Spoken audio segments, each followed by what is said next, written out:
mudane ra'iisul wasaare waxaa farxad noo ah maanta inaanu kugu soo dhaweyno xafladan xilwareejinta xukuumaddii xilhaynta ay shaqaday sii waday iyo barnaamij ka turjumaya oo xilwareejina waxqabadkii dowladda federaalka Soomaaliya guud ahaan gaar ahaan xukuumadda 2017 ilaa 2020 kuwaasoo ku salaysan dhammaantood ballanqaadkii madaxweynaha jamhuuriyadda federaalka Soomaaliya iyo siyaasadii uu ballan qaaday inuu ka dhabayn doono kuna hagi doono dalka muddo xileedka 4 sano ah ee loo igmaday inuu dalka hogaamiyo sida xasuusataan haddaan soo koobo ballanqaadka madaxweynuhu waxa ka mid ahaa sugidda amniga iyo arrimaha amniga sidii wax looga qaban lahaa dib u heshiisiinta dib u eegista dastuurka dib u habaynta dhaqaalaha iyo dakhli kordhinta sareynta sharciga iyo dib u habaynta hay'adaha garsoorka xoojinta nidaamka federaalka ah iyo hirgelinta doorashooyin dimuqraadi ah oo dalka ka qabsooma arrimaha amniga wax badan baa ka hirgalay kana qabsoomay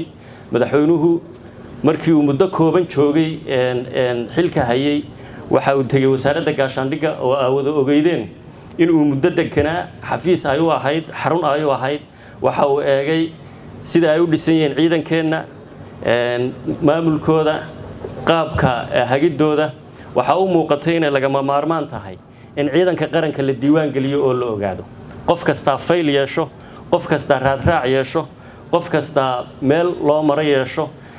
xuquuqda uu dalka ku leeyahayna uu helo maadaama waajib iyo xuquuqi saaran tahay arintaas madaxweynuhu waa ka dhabeeyay waxaanu xukuumadda faray in la diiwaan geliyo dhammaan ciidamada qaranka dhinacyadooda kala duwan maanta waxaynu haysanaa diiwaan gelinta ciidamada oo raadraac sugan leh tababarkoodii oo la teeyay qaybihii kala duwanaa ee ay lahaayeen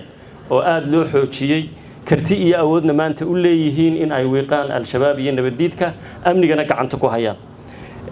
waxa kale oo shaqo weyn aynu ka qabanay iyadoo laga turjumayo siyaasadii hagidii madaxweynaha dib u heshiisiinta dalka oo xasuusataan markii la doortay madaxweynahaba in magaalada Gaalkacyo oo aan anigu nabadeynteeda ka shaqeyn jiray 2016 ay horseed u noqotay dadku labada dhinacba inay isaga gudbaan dib u heshiisiinta ka hana qaatay gobolka Mudug Shabeellada Hoose iyo Galguduud iyo meelo kale oo dalka ka mid ah iyo in aynu salka u dhignay qorshaha dib u heshiisiinta qaranka oo maanta hage inoo ah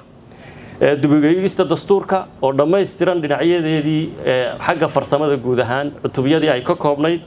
oo shaqo weyn oo iyadana la qabtay ah maamulada iyo dowladda federaalka iyo dowlad goboleedyaduna ka wada qayb qaateen dhameystirkiisuna wasaaradda dastuurka iyo xukuumadda iyo hay'adaha dastuurka u xil saaran ee labada ahba ay u taalo inay meel mariyaan dib u habeynta dhaqaalaha wax badan baad ka warqabtaan oo guddida dhaqaaluhu horseed u ahayd wax badan oo shalay ugu dambeysay intii xukuumadda xilgaarsiintu IMF iyo World Bank deyn cafiska mashruuca aynu kala shaqeynaynay sida uu hore ugu maray dakhligu u kordhay miisaaniyadii 2017 iyo maanta 2020 farqa weyn ee u dhaxeeya ah ka warqabtaan oo ay ogtihiin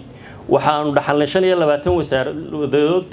26 wasaaradood oo xukuumaddu ka mid tahay 25 kamid ah dakhli ururin jiray dhowr iyo 10 shirkadoodna magaca dawladda federaalka Soomaaliya ayay ku ururin jireen dakhliga oo u ekeyd in nidaamka dakhliga ama cashuruhu ay qayb ahaan barafitaasi yihiin shaqo weyn baa laga qabtay maanta waxa ay wasaaradda maaliyaddu hormuud u tahay nidaam midaysan oo dakhli ururin ah iyo serviceka ama adeegyada la qabto oo meel ku ururay garsoorka iyo cadaaladda dib u habeyntiisa ayaa wax badan laga qabtay golaha adeega garsoorka oo meel maray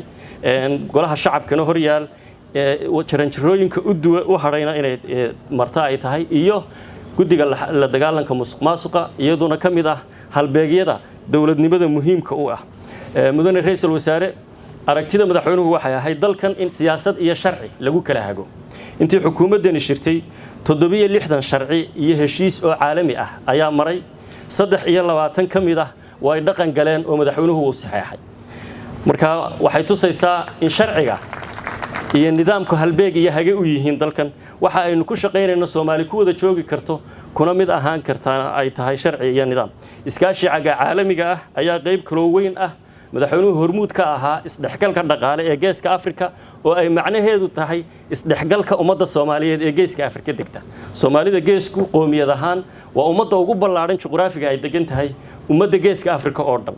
taas waxa hormuud ahaa madaxweynaheena waana hirgashay isdhexgal dhaqaale iyo isu socod maanta inuu ka hana qaado geeska Afrika qof kasto Soomaaliyeed meel kasto uu joogabana waxay u tahay faa'iido weyn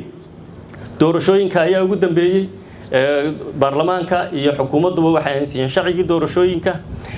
ha yeeshee si dalka la isugu hayo oo la isugu jiido waxa hadda aynu haynaa heshiiska siyaasadeed ay madaxweynaha iyo madaxda dawlad goboleedyadu kala saxeexdeen oo hirgeliyeen golaha shacabkuna uu shalay ansixiyay labada aqal ee baarlamaanku aan iraahdo afwan ay hirgeliyeen shalayto oo ay meel mariyeen waxaan ugu hambalyeeynaa golaha baarlamaanka federaalka Soomaaliyeed go'aanka taariikhiga ah ee shalayto ay noo meel mariyeen waayo doorashadu waxa ay kaabtaan nabadda in nabad iyo cod lagu kala baxo halkii qori iyo khilaaf iyo dagaal iyo rabshado ay iman lahayd marka almiidaan waasic waxaynu sameyn doonaa oo hogaaminayo ra'iisul wasaaruhu sharcigaas haddaynu ku